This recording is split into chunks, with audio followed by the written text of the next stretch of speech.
O marisqueo a pé en Galicia é moito máis que unha forma de gañarse a vida.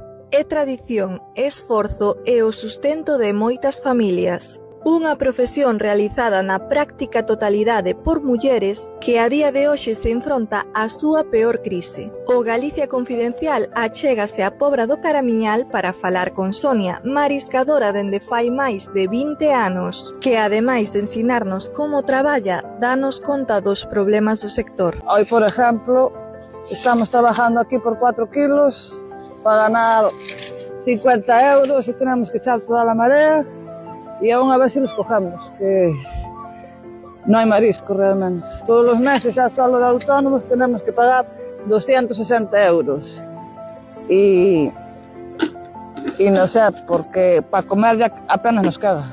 Hay que buscar otro trabajo porque no, realmente el marisqueo hoy en día non nos dá para vivir. Así as cousas, lonxe quedan os bons tempos dun sector que tamén os tivo. Recuerdo años muy buenos donde ganábamos 200 euros al día y ahora ganamos 50, mira la diferencia. Pues no hace mucho, 7, 10 años como mucho.